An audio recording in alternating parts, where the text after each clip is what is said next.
If everyone understands, everyone knows that Warren Buffett is essentially the greatest investor of this generation that we've ever seen, right? The fourth richest person in the world. Man hasn't built a single product.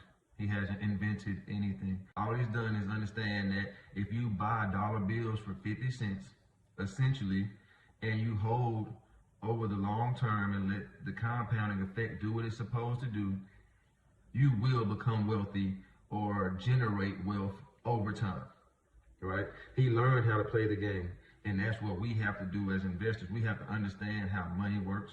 We have to understand what inflation is. We have to understand what compound interest is. We have to understand how different economic cycles will impact us, right? We have to understand how to read a company's financials by way of financial statements, balance sheets, income statements, right?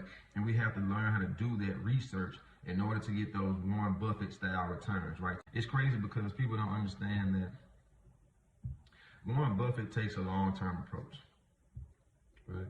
And there are benefits to investing over the long term. You can increase your income, right? Dividends is income that a company pays you for being an investor in that company, right? So look at this, for example. Microsoft, their first dividend was 8 cents. This was in early 2003. Now they're at 75 cents.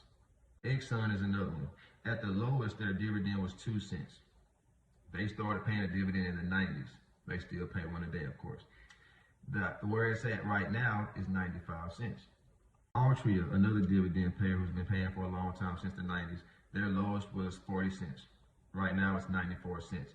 So the same thing will remain. So your income will increase, right? We have businesses out here who increase their dividend every year without fail, no matter what the economy is doing, no matter if we're having a pandemic, no matter if we're having a housing crash, no matter if it's the .com bubble, no matter what's going on, they will continue to raise their dividend, right?